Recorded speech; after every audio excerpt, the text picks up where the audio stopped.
how's the hey, how's the second week of the heat wave treating you? Oh, so hot. Just so hot. Just got back from showing property to Tuscadero, and I am so hot. So hot. Yeah, and Jordan, weren't you there yesterday in North County? Yep, went to Paso. It was super dusty and windy and hot. So that was fun, but beautiful homes. Yeah, definitely. Gorgeous area. Good. Yeah, and buyers are out there buying. I know. Yeah. Came home to sprinklers all over the trampoline and just water all over the yard. It was so much fun. Boys are very energetic. Well, I promised Callie that we would get out Jack's old wading pool and let her take a swim in it. We'll see how she likes that later today. But I made Michael come up with a dinner that required 0 indoor cooking today. So we're looking forward to having some steaks from Arroyo Grande Meat Company. So. Oh, yum. Delish. Mm-hmm. Wish I could come to your house. I know, right? If you guys didn't stop by CalFresh lately, they have corn 4 ears for 98 cents. So. Oh, wow. Wow. Yeah. Okay, well, I'll give a little bit of intro about me. My name's Ashlea Boyer, and I have 2 of my favorite people joining me, Shannon Bowdey and Jordan Hamm. Hey, guys. Hey. And today we are excited to have Connie O'Henley join us from the Clark Center. Connie came to the Central Coast from Northern California in the 80s to go to Cal Poly. Sorry, Connie, about uncovering your age, but she stayed to raise a family and has led several nonprofit organizations locally. She's currently in her 12th year, I think, as executive director for the Clark Center for the Performing Arts in South County. And she has just been a huge attribute to our community. She started at YMCA and has also worked at the Central Coast Salmon Enhancement. And she's now at the Clark Center as the executive director. So she's had an amazing career here and has just contributed so much to our community. Yes, and I first met Connie when I first joined the Pismo Beach 5 Cities Rotary Club, and I was blessed with having her as my mentor. And she's been a great mentor and now a friend, and I just feel very fortunate about having Connie as a friend.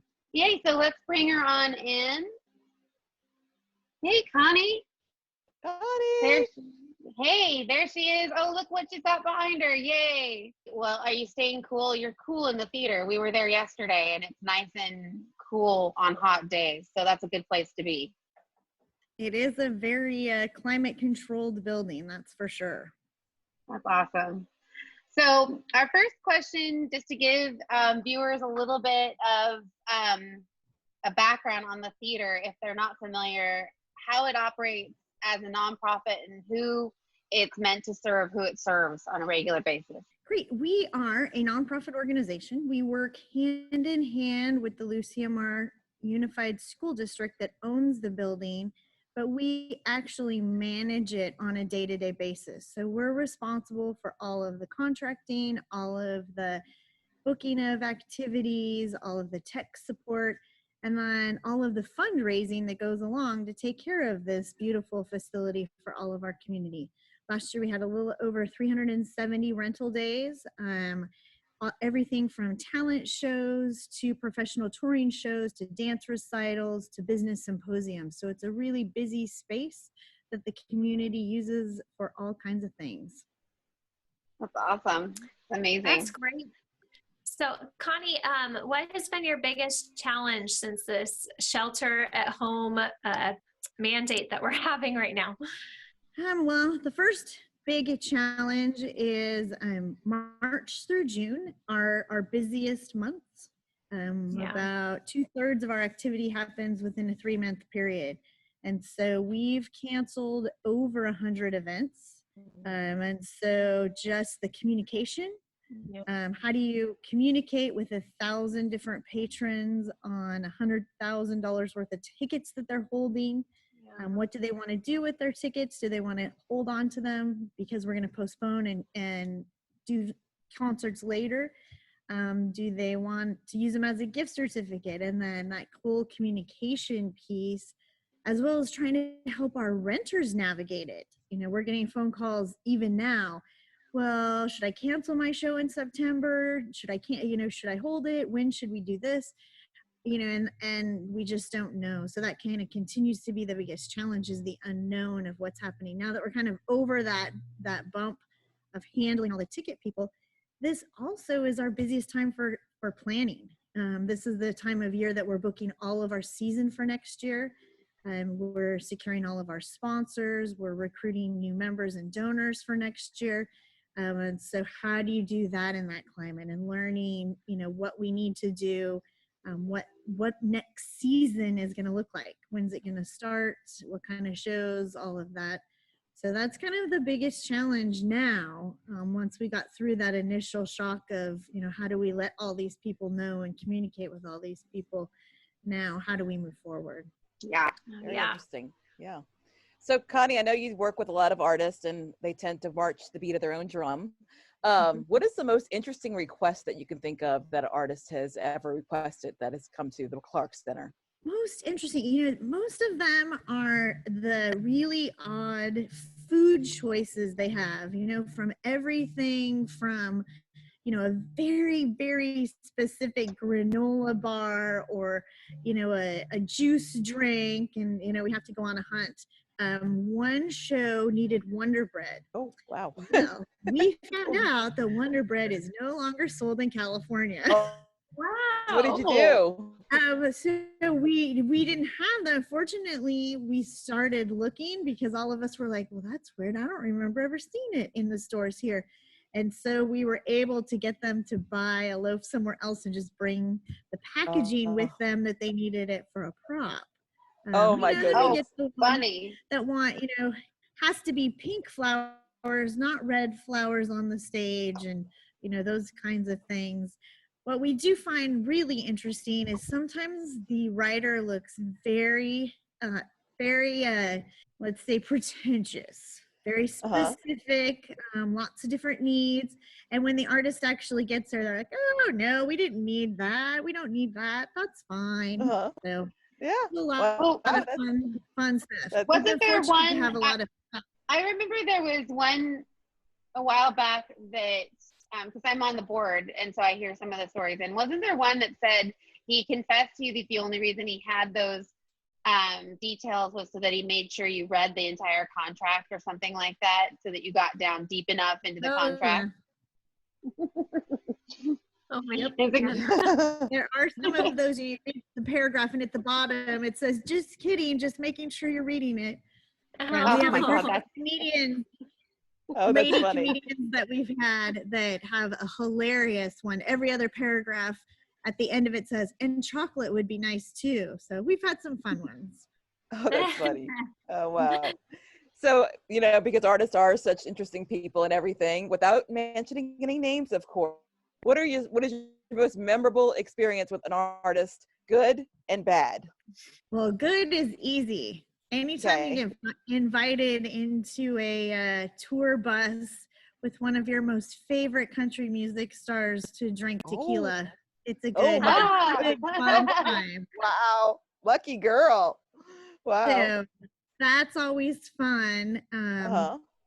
Not so fun is finding out that when your artist gets here after a very challenging communication, getting them there, that they have no voice, that they have laryngitis, and they may not be able to sing to the full house you have sold. And we're not really sure how that's going to happen. Yeah. Oh my gosh, that's crazy. That was probably the most challenging one of the group. Okay. Of that would have 12 to be. years here. Yeah. Wow. Wow. That would be fun. So Connie, what do you think the future is going to look like now that we're talking about just phased reopening of things? Do you have an idea yet of what that's going to look like? Well, there's certainly a lot of communication, a lot of ideas, a lot of thought going into that. I'm actually part of a roundtable of the art community leaders in our art community in San Luis Obispo County, different venues, different performing groups. And one thing that we're working together on is a survey that we're going to send out to all of our patrons at all of the performing arts and live entertainment venues in the county. Is what are patrons going to be most comfortable with? So that's going to be a piece of it too, because it's twofold. One, it's going to be what is the county, the state, the CDC going to allow us to do, and when? What's capacity going to look like? What's social distancing going to look like? What's personal protection equipment going to look like? What's going to be required? So that's one hoop to jump through. And then what's going to make people comfortable to come back? Because we want people comfortable coming back as well. And so what does that look like?